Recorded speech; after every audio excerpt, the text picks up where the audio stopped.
Hello everybody. So I am coming on a little late today because we just traveled from South Texas over by Corpus Christi is where we live, and we're visiting family in Dallas. So I wanted to come in here and do my scope today for you guys and give you guys a ton of information about what to do on a daily basis. Okay, so during this challenge so far, let me just recap a little bit because I know we've done a lot. If you don't know what I'm talking about, we are in the Biz Foundations Challenge. This is day 5, and during this challenge we are going through all of these foundational pieces to help you grow a profitable business. And today we're talking about what to do every day to be profitable in your business. Okay, so the first day we talked about mindset and how important it is to have a mindset practice, to have something in place to help you when the going gets tough in your business. Okay, on Tuesday we talked about identifying your values and your vision. We sort of went into some goal setting and how to kind of weed out through all of the ideas that you might have as an entrepreneur. On Wednesday we talked about identifying your ideal client and how those goals can be kind of filtered through your ideal client's eyes, and if they're interested in what you have to offer, then your business is going to be profitable. And then on yesterday we talked about your unique selling proposition and about how this is a global marketplace, right? Like, there's millions of people online trying to sell products, and you're probably not the only one either selling a product or service in the area that you have your business. So that's why it's really important to have your unique selling proposition, which likely includes you and your values, and of course, like, talk specifically to your ideal clients. So it kind of brought a lot of things together that we've been talking about all week. And today we're talking about turning a profit and being efficient, which I think is so important as a mom entrepreneur, because we honestly don't have time to waste. We don't have all the time in the world, and so we need to find a way to make it happen. And I'm going to share with you the tips and tricks that I've used in my business. I've grown my business from 0 to 5-figure months. I did over $10,000 last month, and that was by doing some of these things all of these things that I'm talking to you about. Hey Karen. And the first thing I want to talk to you about today as far as making profit in your business is something called the Pareto principle. If you've been following me for some time, you've heard me talk about this, and I don't really think of time management as time management. I think about it as priority and efficiency management and energy management. So the Pareto principle is a rule that basically states that 80% of the results that you get are from 20% of your effort. So out of 100% of your effort, only 20% of that is what's making you money. So I think as a business owner, this is so important for us to identify what those key things are that are really generating income for us. And so when you do that, you can do more of that, and that's how you grow your income quickly. That's what I've been able to do. Okay. And that's just one of the principles, right? Because I did this while raising 2 kids under 2 by myself. I didn't have any help until I got to my 5-figure month. That's when I was like, okay, I'm ready now to hire some help, and I got a nanny part-time. Hey, as you're logging on, say hi. Okay. So, it's going to look different depending on where you are in your business. I am going to go through some of the things that I've identified in my business to help me to make money, okay? But depending on where you are in your business, what you're selling, all of that, it's going to be slightly different. But I do want to say there are some things that are going to really overlap. Okay, so the first few things are like following up with clients, current, clients that you've had recent discovery calls with, potential clients that you haven't brought on yet, or past clients. you know, checking in how they're doing. They might buy from you again. They might give you a testimonial. You never really know where those conversations are going to go. Obvious, but the third one is doing sales calls. So if you're not getting people on the phone, and this is what I tell my clients right away, like the first time that we work together, usually I just tell them, like, if you are a coach, you know, you provide a service and you do discovery calls and you have not gotten anybody on the phone this week, your business is essentially closed. So you know, when you're starting out, I know it's an online business, and yes, you're going to do the marketing online, but you still have to do the sales. It's like two departments, right? The sales is still going to be done through discovery calls and through getting people on the phone. So sales calls, writing copy for sales pages, landing pages, that kind of stuff. Writing copy is something that, you know, you're going to probably do for a long time in your business. So it's one of those skills that is like super valuable for you to learn, especially when you're starting out. The other one is meeting with my coach. I can distinctly remember one specific meeting I had with my coach that was like a, you know, I've had a lot of, you know, really good breakthrough sessions with her. I've been coaching with her for about 6 months. But I had one specific session where we brainstormed an idea that made me over $5,000 in just one session. So that's definitely something that can generate a lot of money. Meeting with clients, obviously, you have to uphold the agreement, right? And meeting with peers and collaborating. This is something I started doing from the very, very beginning, is meeting with my peers, and getting to know people, and then just talking. This is not anything to do with sales. This is nothing to do with anything. It's just to build relationships.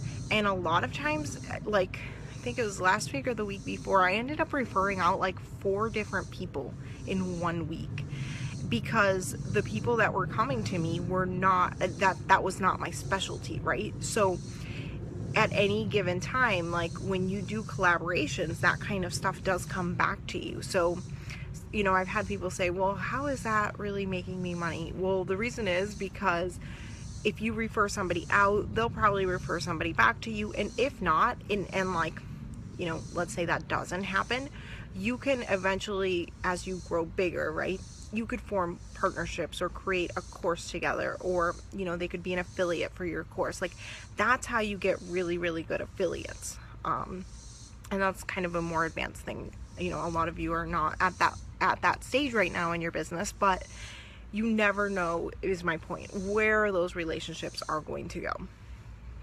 Okay. Next is writing copy for emails, sales funnels, all of that. Then I have doing webinars and actually planning it out, doing challenges and planning it out. Now, like I said, it's going to depend on where you are in your business. And this is the value of working with a coach.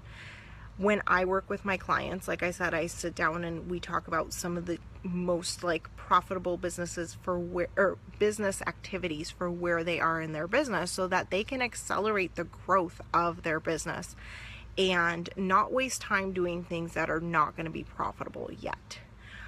So the example I sent out in the email is, let's say you're starting out, you're like, have not even gotten your first paying client, you don't have a website, you just have this idea.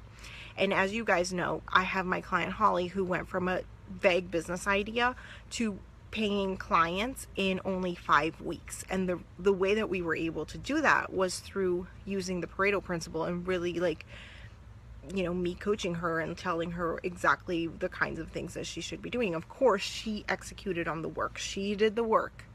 But we together brainstormed and kind of mapped things out. And I provide a really high level of support with my clients. So if they get stuck on like follow-ups or anything like that, they come to me. Anyways, so let's say you're starting out. You're in that situation where Holly was in the beginning. I didn't tell her, like, go set up a funnel right now. Like, go set it up. That was not our plan, because from 0 to first first paying client, even $0 to like $2,000 to $3,000, that's not where your energy should be.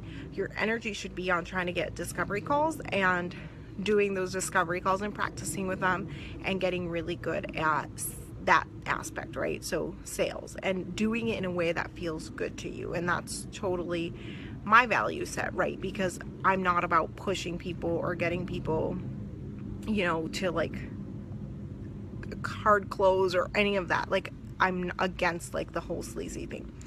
So it does take practice, right? Like, you'll have to get a few people on before you get to the point where you feel really comfortable with the sales calls.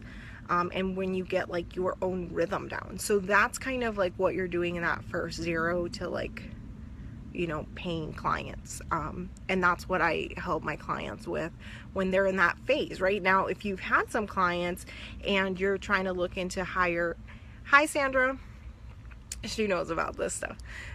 Okay, so if you do have some clients, right, and you're trying to get to like 5K, or you're trying to get beyond that, right, you have some clients, then we can talk about setting up funnels and maybe doing webinars and all of that other stuff. But I think too often we hear, oh, well, you should do this, you should do this, you should do this. And it's like madness, right? It's like huge overwhelm. And we already have a full plate with our kids and everything else that we're doing. And so I think that really streamlining that and really identifying what's going to make you money, go do that and do more of that.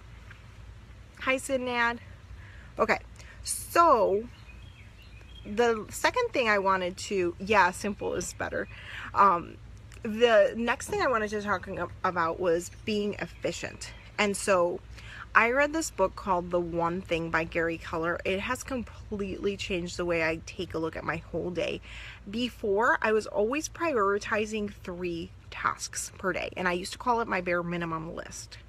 And that's still great. I still use a lot of those principles. So let's say you have your to-do list. Just pick the one thing is what Gary Keller wants you to do, is to just pick one thing, right? So pick the one thing that's going to make everything else on the list, the one thing, make everything else on the list easier, unnecessary completely, or, that will make everything else on the list easier or completely unnecessary. So that's the one thing principle. I used to do the bare minimum list, which I would take my entire list of to-dos, which literally was like pages, and I would just pick 3 things to do that day. And when I started to switch to this, where it's like, what can I do that kind of covers multiple aspects of the list, that totally changed my business, because that allowed me to kind of see on a bigger picture and on a smaller picture, like the types of things that I could do on a daily basis, right? So you can do it, like I said, on both levels, on a bigger level or on a smaller level. So it could be something like this. Let's say you want to start one-on-one coaching, you want to do an email funnel, you want to do a course, you want to do Facebook ads, right? Like, that might be your list. Let's say that's your list. Well, what's the one thing that will make everything else easier or unnecessary? And it might be something that's not on your list, okay? I want you to like think about that possibility and brainstorm around that. Like, what might you have to do in order to make the other things easier? And for me, like when I did this and I looked at my list and I thought, okay, well, what can I do? And the answer for me was do one-on-one coaching while growing my audience, so that it would be easier if I did a webinar and I would have people come on, right? So like, that's kind of an example of what I'm talking about here, and where I was like when I first started and how I started to kind of think of things that way. So if you want to do today's challenge, I invite you to think of the 20% of activities that are going to generate 80% of your profits. It's the 80-20, the Pareto principle. and focus on doing more of that every single day. And then identify your one thing out of that list of goals from your vision and values that we talked about on day 2. And what is the one thing on that vision board that's going to make everything else easier? Okay, so that is my challenge day 5 for today. I have a really amazing offer opening up for you guys, and I'm going to announce it tomorrow. So stick around for that, and I can't wait to talk to you guys. Do you guys have any questions? There's a few people on, and I'm totally open to answering questions, because I know these concepts like seem really simple, but sometimes they can be more complicated when we're looking at our own list, because we can feel really close to it. So if you're watching the replay, feel free to comment and tag me, and I'll come back here and answer any questions that you might have about your one thing. Hi, Bernadette. Okay, so I don't know if it's the bad connection, but I'm not seeing any questions. People are like coming off. So if you have any questions, we've talked about, oh, Bernadette, you're just joining us. So we're just wrapping up, but we talked about the Pareto principle and the 80-20 rule, and how to identify the activities that are going to make you the most of your profit during in your business during your first year. So I encourage you, if you're just hopping on, like, to go back and watch the replay. And if you have any questions and you're on the replay or in the live session, just ask me below and I'll answer as good as I can over text. But I'm gonna hop off because I don't see anybody. Okay, so have an awesome day, and stick around for tomorrow. I'm gonna be telling you all about my special offer that's coming up that you guys have been asking me for. And so that's tomorrow, and I can't wait to talk to you soon. Okay, bye.